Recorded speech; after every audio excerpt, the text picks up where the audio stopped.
everyone, my name is Natalie and welcome to my channel. Today I will be sharing with you some books that I read this year that really surprised me. I think it was last week that I saw a video Haley from Haley and Bookland did on the same topic. As I was watching that, I was also looking back on what I'd read this year, what I wanted to read in 2019, and I realized that there have been some books that surprised me.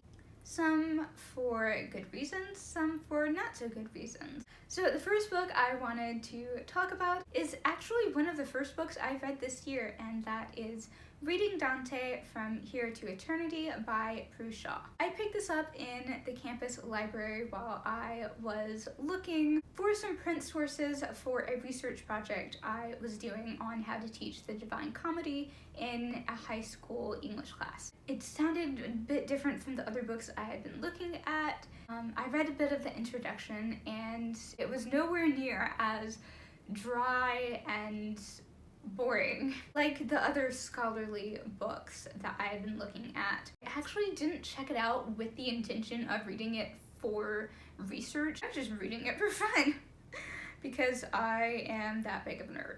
Basically, this book is broken down into 7 different aspects of the Divine Comedy, like faith, politics, friendship, and language. Shaw went through all these different themes and showed how different cantos, different parts of the poem related to that. She talked a lot about Dante's background, especially his relationship to the city of Florence and how it influenced his writings and beliefs. It ended up being really compelling. It's really well written. Shaw does a really good job at explaining the different scenes that she talks about and ties in the background information really well. One of the things I noticed was that Shaw never talks down to the reader.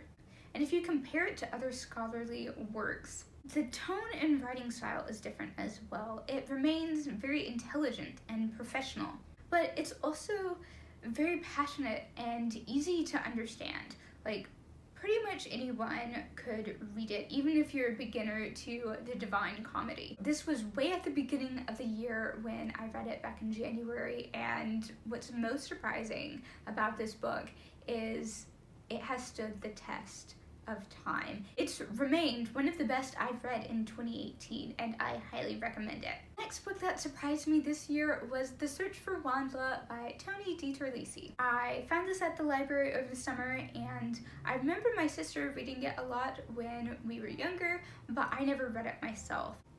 Now, I did still approach the book with some trepidation. It'd been a while since I've read middle grade, and I was kind of afraid that I might not like it anymore. It's also a sci-fi book, and I don't read science fiction a lot. The Search for Wanda is a middle grade sci-fi adventure book about a girl named Eva 9 who has basically grown up in an underground bunker. She's had no contact with any other humans. She was raised by a robot. Then this attack happens and she and the robot are forced out of the bunker and into the real world for like the first time. And the world is completely different than what they expected and from what they had known. And so Eva ends up going on this big journey to find out her origins, about her family and her purpose, and to figure out what happened in those 12 years that she was underground. I believe I do have a full review on Goodreads for this book, so I'm not going to go in depth here, but I loved this book. I gave it either 4 or 4.5 stars, I think, on Goodreads. I love this book so much. It was really fun to read. It's funny, it's exciting, and sometimes it is heartbreaking. The world building is absolutely amazing. That was one of my favorite parts of the book, but I think there's a fairly solid plot in there as well, with some good twists, especially at the end. Oh my goodness, the ending was so good. I really enjoyed the characters, especially Eva 9. She had a really good, strong character arc, and all around is just a really admirable middle grade heroine. The third book I wanted to talk about is another middle grade book. It is The Graveyard Book by Neil Gaiman. This was another book I read over the summer, and it was actually the very first Neil Gaiman book I have ever read. I was a bit wary approaching this book as well. Never read a Neil Gaiman book before, but I knew he wrote Coraline, and I still remember the commercials for the movie when I was a kid, and those freaked me out so much. So, like, I know it's a middle grade book, but I was worried that it would be really scary for me, because I'm a big chicken. And it wasn't. There were some thrilling moments and some spooky elements, and sometimes I was worried about the characters, but it wasn't scary by any means. The Graveyard Book follows a boy named Nobody Owens who lives in a graveyard and has been raised by ghosts after his family was brutally murdered when he was a baby. It's all about him growing up, trying to fit in and figure out his life and his purpose, and it also delves into the mystery behind his family's murder. It is equal parts funny, endearing, and spooky. Even though I wasn't sure what to expect going into this book other than it might be scary, I really enjoyed this book. I think I might have even given it 5 stars. I do have a review on this on Goodreads as well, so you can check that out for more details. I found Bod, as they call him in the book, so relatable, and just like Eva, I really enjoyed his character arc. The more supernatural elements of the book were tied very deeply to British and I think Scottish folklore, if I'm remembering correctly, and that was really cool. Probably the most surprising aspect of this book was that it made me cry. It was a good cry. It was just the last few pages that really got me, and I wasn't expecting it to be a book that made me cry. It was just a very emotional and moving ending, and you really get to see Bod grow up, and it was just really good. What really surprised me was Scythe by Neil Schusterman. I have a full review on Goodreads, and I also have a video review that I did a few months back if you're interested in that. I had my eye on this book for a while, but I didn't pick it up until this year because I had seen a lot of bigger booktubers talking about it, like in their TBRs and anticipated reads and all this stuff. These were ones that read a lot of YA, and I was just starting to get back into it. These were people that I didn't always see eye to eye on when it came to certain books, especially more hyped up ones. And so I was worried going into this book. I finally just bit the bullet and checked out my library, and I devoured it. Scythe takes place on a futuristic Earth where humankind has become so advanced that they have basically conquered death.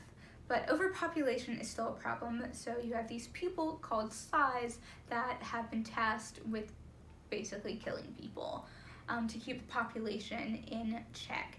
And our 2 main characters, Citra and Rowan, are selected to be trained as Scythes and end up being caught in the middle of a power struggle. I really love the characters. I love their development and how they kind of went in different directions. There were a lot of twists and turns and mystery elements, and I really like how Neil Gaiman grapples with big questions and what if scenarios, and I just really enjoyed the overall concept of this book.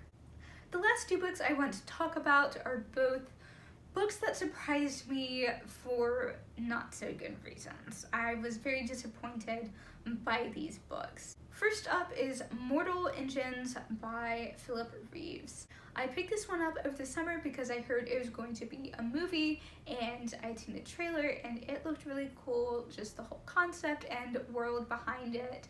Basically, the Mortal Injuns takes place on a post-apocalyptic Earth where everything has pretty much become a wasteland and cities have had to adapt. They are on wheels and they practice what they call municipal Darwinism. Cities will attack each other for resources and food, and that is how they survive. London is one of the biggest and fiercest of these cities, and that's where part of the story takes place. The main character, Tom Natsworthy, lives in London, and he is thrown headlong into a conspiracy when he finds himself stuck in the wastelands with a mysterious assassin named Hester. I didn't get very attached to the characters. There was only one I got really invested in, Katie, and she was more of a side character. She did have some chapters of her own because the chapters rotated between her perspective, Hester's, and Tom's, but she didn't get much page time. It was really disappointing because I actually liked her character, and most of the action and plot progression was happening in her chapters as well. I felt like for most of the book, Hester and Tom were just wandering around in the wastelands. There was some character development, but again, I wasn't invested in the characters, and I didn't buy into it that much, and I especially didn't buy into the romances. Not a fan of the characters overall, not a fan of the plot, and especially the pacing. I will say that the villain of the book is one of the more complex that I've seen, and he's almost sympathetic in some ways. The last book that I want to talk about is Furthermore by Tahar Mafi. I think that's how you say it, but I read it earlier this year, and I was really excited because I'd read some good middle grade this year. I first saw it in a video Reagan from Peru's Project did. She really loved the book, and it just sounded right up my alley. I tried filming a review for this book so many times, hated it, and just scrapped it every time.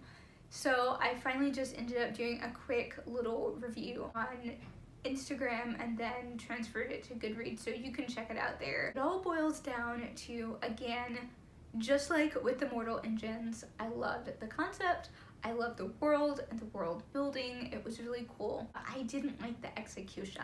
If you don't know about Furthermore, it follows a girl named Alice Queen's Meadow, whose father has been missing for the past few years, but she's never given up on the fact that he might still be alive. She finds out that he is in the mythical land of Furthermore, and so she goes on a quest with another boy named Oliver to rescue her father and bring him home. Loved how Furthermore was kind of this upside down place. Each town was different and had their own zany rules.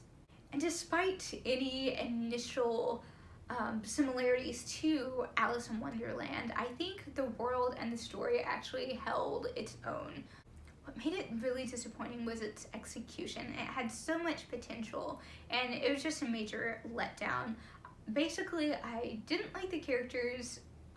They had very little development. The plot got really repetitive, especially in the middle section, and the pacing was really inconsistent. It ended up being really rushed at the end, and although I don't mind a happy ending, it just wasn't well done. It was really unrealistic to me, and I ended up having a lot of questions. So those were all 6 of the books that surprised me in 2018. If you've read any of these books, let me know your thoughts on them and what books surprised you this year. Make sure to like this video and subscribe to my channel and click that notification bell to keep up with my latest content. Dang it, my tea's gone cold. I forgot about it. Anyway, have a wonderful rest of your day, keep reading, and I will see you Friday here on the Mighty Quill.